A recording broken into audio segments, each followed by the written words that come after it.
Hi anime fans, welcome back to the channel. आज के इस वीडियो में हम जुजुत्सु काइसेन के सीजन 3 के एपिसोड 4 की एक्सप्लेनेशन करने वाले हैं। और ये एक ऐसा एपिसोड है जो पूरे कलिंग गेम आर्क का सबसे बेस्ट एपिसोड होने वाला है। तो तैयार हो जाओ पीक शोडाउन के लिए। और हाँ, मैं इस चैनल पर एनीमे रिलेटेड वीडियोस लाता रहता हूँ, जैसे कि मानवा एक्सप्लेनेशन, मांगा एक्सप्लेनेशन। तो तुम सब्सक्राइब करो यार, और थोड़ा सपोर्ट भी दिखाओ। चलो बिना टाइम वेस्ट करे वीडियो को स्टार्ट करते हैं। इस एपिसोड की स्टार्टिंग में हमें ज़ेनिन क्लैन का हेडक्वार्टर दिखाया जाता है, जहां पर माँ की कर्ज टूल इकट्ठे करने आई थी। एंड जैसे ही वो ज़ेनिन हेडक्वार्टर में घुसती है, उसको अपने सामने नाओया बैठा हुआ दिखाई देता है, जहां पर नाओया उसको काफ़ी मॉक कर रहा था। वो कह रहा था, तुम्हारे चेहरे पे ये स्कार्स, इनसे तुम कैसे दिख रही हो, तुम काफ़ी वियर्ड लग रही हो, एंड तुम लड़ोगी कैसे, तुम तो इतनी कमज़ोर हो। वो पूरे तरीके से बस नाकी को कमज़ोर दिखाने की कोशिश कर रहा था। एंड माकी से कहती है, मतलब तुम लोगों को उनके फेस देखकर जज करते हो, तुम कितने करीब आदमी हो। एंड उसके बाद नाओया कहता है, तुम तो ना कर्ज स्पिरिट देख सकती हो और ना कर्ज टेक्निक यूज करती हो, और जो तुम्हारे पास था वो तुम्हारा चेहरा था, और तुमने अपना चेहरा भी जला लिया। अब यहाँ पर नाओया पास की बातें करने लगता है। वो कहता है, मुझे काफी मजा आता था तुम्हें बुली करने में। एंड अब वो कहता है, मतलब तो अब तुम फिर से यूता और मैग्यूमे के पीछे भागने लगोगी, उनकी गुलाम बन जाओगी। जिसमें माँ की कोई जवाब नहीं देती है, वो वहां से चली जाती है। इसके बाद उसको आगे उसकी मॉम दिखाई देती हैं, जो उससे कह रही थी कि तुम काफी बुरी हो, तुमने हमेशा बुरे काम करे हैं। एंड यहाँ पर वो कहती हैं कि मतलब कोई तो ऐसा काम कर दो जिस पर मैं तुम्हें जन्म देने के लिए प्राउड फील कर सकूं। एंड वो कहती हैं, तुम कर्ज वेयर हाउस में नहीं घुस सकती, वहां पर तुम्हारा जाना अलाउ नहीं है। तब वो बताती है कि मुझे ज़ेनिन क्लैन के हेड ने ही यहाँ पर भेजा है, और मेरे पास उस कर्ज वेयर हाउस की भी है।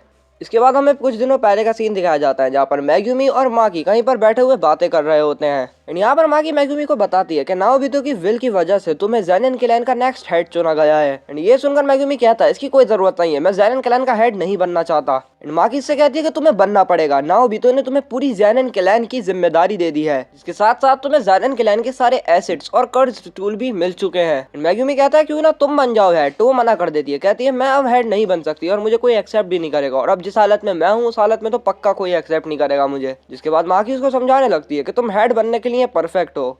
एंड माकी उसको काफी रीजंस देती है, जैसे कि तुम डोमेन भी यूज कर सकती हो और बाकी कर्ज टेक्निक्स भी, तो मतलब तुम ही ज़ेनिन क्लैन के हेड बनने के लिए लायक हो। जिसमें मैग्यूमी कहता है कि मुझे इससे फर्क नहीं पड़ता कि तुम लायक हो हेड बनने के लिए या नहीं, अगर तुम हेड बन जाती तो काफी अच्छा होता।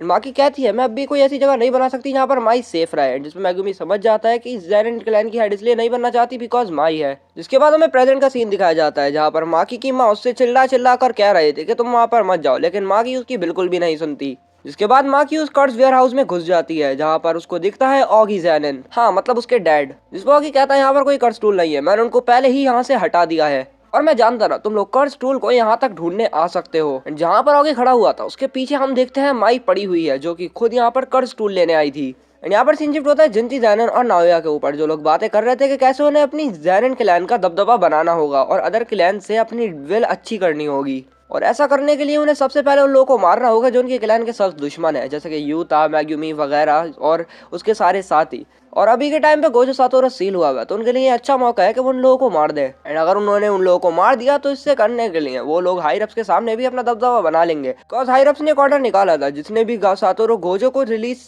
करा वो एक क्रिमिनल है और उसको एग्जीक्यूट कर दिया जाएगा। हाँ मतलब वो सीधा मौत मरेगा, और अगर उन लोगों ने ऐसा कर दिया तो उन लोगों का ऑरा भी बन जाएगा हाईरप्स के सामने। यहाँ पर जिनिची को इस बात की चिंता थी कि माकी और माई ऑगी की बेटी है, क्या वो उन लोगों को मारने की इजाजत दे भी देगा। एंड वो कहता है, उनको मारने की जिम्मेदारी खुद ऑगी ने ली है। भाई ये कैसा बाप है। इसके बाद हम देखते हैं सीन शिफ्ट होता है माकी और ऑगी के ऊपर, जहाँ पर ऑगी अपनी सीक्रेट टेक्निक यूज करता है। उसका नाम इतना अजीब था, फ्लॉमिंग ब्लॉसिंग, मुझे याद नहीं है। यहाँ पर माकी अपना एक कर्ज टूल निकाल लेती है, जिसका नाम था ड्रैगन बॉल, नहीं ड्रैगन बोन, जिसमें काफी अमाउंट की कर्ज एनर्जी थी। यहाँ पर माकी सोचती है कि उसके डैड को कर्ज टूल के बारे में ज्यादा इन्फॉर्मेशन नहीं है, तो वो उनको आराम से हरा देगी। यहाँ पर उसका डैड कहता है, तुम्हें पता है मैं ज़ेनिन क्लैन का हेड क्यों नहीं बन पाया। जिसमें माकी एक वाइड रिप्लाई देती है, बिकॉज तुम लायक ही नहीं हो, इसलिए तुम नहीं बन पाए। यहाँ पर बैटल स्टार्ट हो जाता है, जहाँ पर ऑगी माकी के ऊपर फुल फोर्स में अटैक करता है, लेकिन माकी उसको डॉज कर लेती है। इसके बाद माकी अपनी ड्रैगन बोन से उसकी ऑगी की कटाना पर अटैक करती है, जिसकी वजह से ऑगी की कटाना दो हिस्सों में कट जाती है। बट ऑगी माकी के शरीर की तरफ फुल स्पीड में आता है और उसके शरीर को दो हिस्सों में काट देता है। माकी भी शौक थी कि उसने डैड ने उस टूटे हुए कर्ज टेक्निक से उसको किटकैट कैसे बना दिया। यहाँ पर ऑगी कहता है, मैं ज़ेनिन क्लैन का हेड इसलिए नहीं बन पाया बिकॉज मेरे बच्चे ही वर्थलेस हैं। उसके बाद हम देखते हैं कि ऑगी जो था वो माकी और माई को घसीटते हुए कहीं लेकर जा रहा था एंड वो उन लोगों को एक रूम में जाकर फेंक देता है जहाँ पर कुछ कर्ज टूल्स रखे हुए थे। यहाँ पर ऑगी बताता है यहाँ पर काफी कर्ज स्पिरिट्स हैं, वो अभी तुम्हें कुछ करना ही नहीं है, लेकिन जैसे मैं इस रूम से जाऊंगा वो तुम्हें जान से मार देंगी। यहाँ पर ऑगी फिर बाकी की बेइज्जती करते हुए कहता है कि तुम्हारी स्ट्रेंथ मेरे मुकाबले में कुछ भी नहीं है। एंड जिसके बाद ऑगी वहाँ से चला जाता है तो माई उठती है और माकी के चर्च पे कुछ करने लगती है एंड जिसके बाद माई माकी को किस करती है। वो दोनों अलग ही जगह पर आ जाते हैं जहाँ पर माकी माई से कहती है कि मैं काफी बुरी तरीके से इंजर्ड हूँ और मैं जल्दी ही मर जाऊंगी। यहाँ पर माई उससे कहती है कि चलो ठीक है फिर मैं यहाँ से जाती हूँ। यहाँ पर माई उससे कहती है कि तुम्हें कुछ पाने के लिए कुछ खोना जरूर पड़ता है। जिसके बाद माकी की जब आँख खुलती है तो वो देखती है कि उसकी बहन जो है माई वो अब इस दुनिया में नहीं रही, मतलब उसने अपने आप को सैक्रिफाइस कर दिया ताकि माकी जिंदा हो सके। उसके बाद हम देखते हैं माकी के ऊपर सारे कर्ज स्पिरिट्स हमला करने वाले होते हैं एंड ऑगी वहाँ से जा रहा था, लेकिन तभी उसको प्रेजेंस फील होती है कि अचानक से सारी कर्ज स्पिरिट की प्रेजेंस खत्म हो चुकी है एंड उसको अचानक एक अलग ही पावरफुल प्रेजेंस फील होती है एंड उसको ये प्रेजेंस थोड़ी थोड़ी तोजी की तरह लग रही थी। एंड हम यहाँ पर हम देखते हैं उसको माकी के अंदर तोजी निगाह दे रहा था, मतलब अब माँ की तोजी जितनी पावरफुल बन चुकी है, जो देखकर ऑगी भी समझ जाता है कि अब उसको अपनी सबसे पावरफुल टेक्निक का यूज करना होगा।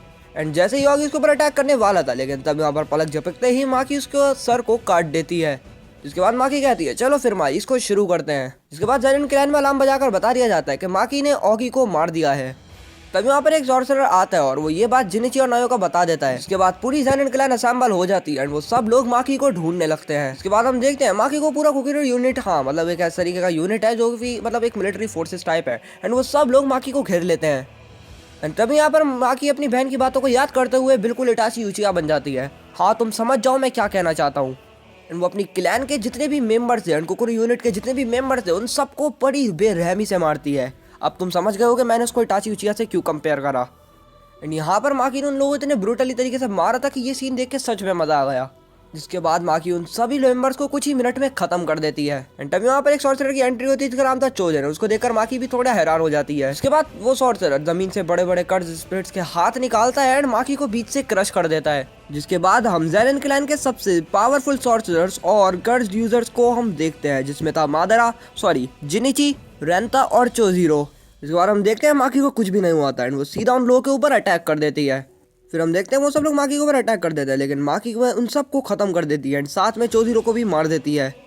लेकिन तभी माकी किसी कर्ज एनर्जी की वजह से वहीं पर जम जाती है एंड ये कर्ज एनर्जी थी रेंता की। लेकिन माकी को भी एक जगह पर रोकने के लिए रेंता को काफी स्ट्रगल हो रहा था। इसके बाद हम देखते हैं जिनिची अपनी कर्ज एनर्जी यूज कर माकी के ऊपर फुल ब्रूटली तरीके से अटैक कर देता है, जो अटैक उस जगह पर काफी डिस्ट्रक्शन मचा देता है। यहाँ पर हम रेंता को देखते हैं जो बैठा हुआ था और उसको लग रहा था कि जिनिची ने माकी को खत्म कर दिया, लेकिन तब यहाँ पर स्मोक हटता है और माकी वहाँ से एंट्री लेती है एंड हमें दिखता है माकी जिनिची के सर को लेकर वहाँ से निकल रही है एंड रेंता की बॉडी से भी काफी ब्लड निकल रहा था। उसके बाद हम देखते हैं नाया को, जो वहाँ पर आकर माकी से कहते हैं तुम्हारे पास इंसानी दिल नहीं है क्या। यहाँ पर माकी कहती है नहीं, माई उसको अपने साथ ले गई। यहाँ पे हमें पास का सीन दिखाया जाता है जहाँ पर नाया छोटा था और वो काफी कुछ था बिकॉज उसको लोगों ने बताया था कि वो ज़ेनिन क्लैन का नेक्स्ट हेड बनेगा। एंड तब वहाँ पर नाया को ये भी पता था कि एक ऐसा इंसान भी है ज़ेनिन क्लैन में जो कर्ज टेक्निक यूज नहीं कर पाता, लेकिन वो सबसे ज्यादा ताकतवर है एंड उसको लग रहा था वो कमजोर होगा। लेकिन तभी उसके सामने से वो इंसान गुजरता है जो कि और कोई नहीं हमारा फुशिगुरो तोजी था, जिसको देखकर वो वहीं पर जम जाता है। जिसको देखकर नाया समझ जाता है भले इस इंसान के पास कर्ज एनर्जी नहीं है, लेकिन ये गॉड लेवल पोटेंशियल रखता है। यहाँ पर हम प्रेजेंट में देखते हैं जहाँ पर नाया माकी को काफी बुरे तरीके से धो रहा होता है। यहाँ पर नाया उससे कहता है कि तुम तोजी नहीं हो, तोजी की स्ट्रेंथ और तुम्हारी स्ट्रेंथ में जमीन आसमान का फर्क है। एंड तोजी को किसी ने नहीं समझा सिवाय सातोरो गोजो के अलावा। यहाँ पर नाया कहता है कि वो तुम नहीं हो जो गोजो और तोजी के बराबर में कैपेबल हो सको, वो मैं हूँ जो उनके सामने खड़ा हो सकता हूँ। एंड तभी हम देखते हैं यहाँ पर माकी खुद को संभाल लेती है एंड इस टाइम पे उसको देखकर ऐसा लग रहा था कि उसको इन सब बातों से कुछ फर्क नहीं पड़ रहा है। यहाँ पर नाया फुल स्पीड में माकी की तरफ भागता आ रहा था एंड उसको रोकने के लिए माकी भी तैयार हो जाती है। लेकिन तभी हम यहाँ पर देखते हैं नाया बस माकी को छूकर चला जाता है एंड एक सेकंड के लिए मैं डर गया था कि कहीं इसके अंदर भी तो माहितो वाली पावर नहीं है, लेकिन ऐसा नहीं था। उसकी टेक्निक ये थी कि अगर वो अपने अपोनेंट को टच करता है तो उसका अपोनेंट 24/सेकंड की स्पीड से पीछे हट जाता है और अगर ये फेल हुआ तो उसका मतलब उसका एक सेकंड के लिए फ्रीज हो सकता है। एंड जैसे ही माकी को पता चलता है कि वो 1 सेकंड के लिए फ्रीज हो सकती है तो वो थोड़ा घबरा जाती है बिकॉज नाया काफ़ी स्पीड में वार कर रहा था एंड अगर उसने अटैक करा तो वो काफ़ी खतरनाक हो सकता है। जैसे ही माकी वहाँ पर फ्रीज हो गई तो नाया को लग रहा था कि अब 1 सेकंड में वो माकी का खेल खत्म कर सकता है एंड तभी वहाँ पर माकी 24/फ्रेम की स्पीड से नाया के चेहरे पे एक जोरदार पंच मारती है, जिस वजह से उसके चेहरे की जो हड्डियाँ थी वो काफ़ी बुरे तरीके से क्रश हो जाती हैं।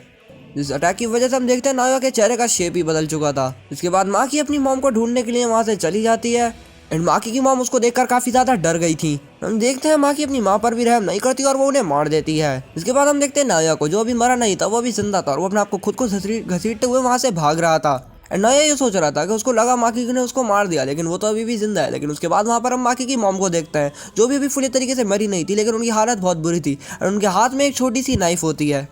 एंड जिस नाइफ को वो नाया के ऊपर स्टैप कर देती है, जिस वजह से नाया की मौत हो जाती है। जिसके बाद माकी की मॉम आफ्टर लाइफ में जाकर कहती है, मुझे गर्व है कि मैंने तुम दोनों को जन्म किया। जिसके बाद हम देखते हैं कि माकी माई की बॉडी को लेकर सीढ़ियों से नीचे आ रही है। एंड वहाँ पर आ जाती है मोमो, जो कह रही थी माकी से मैंने तुम्हें मना करा था वहाँ पर मत जाना, देखो अब क्या हो गया। एंड तभी माकी माई की बॉडी मोमो को दे देती है। एंड यहाँ पर मोमो से वो कहती है कि अब ये तुम्हारे हवाले है। एंड मोमो से पूछते कि माकी अब तुम क्या करने वाली हो, तो माकी उसका कोई रिप्लाई नहीं देती और आगे बढ़ने लगती है। जिसके बाद हमें दिखाया जाता है कि माकी ने अब तक कितने लोगों को मार दिया है। हमें बताया जाता है कि माकी ने कुल 6 मेंबर हाई के मारे हैं, 9 मेंबर आकाशी के और 21 मेंबर कोकोरी यूनिट के। एंड उसी के साथ उसने पूरी साइलेंट क्लैन का खात्मा कर दिया है। एंड उसी के साथ ये एपिसोड यहीं पर एंड हो जाता है। बाय द वे, वीडियो कैसी लगी मुझे कमेंट सेक्शन में जरूर बताना और वीडियो को लाइक करो, चैनल को सब्सक्राइब करो। Thanks for watching.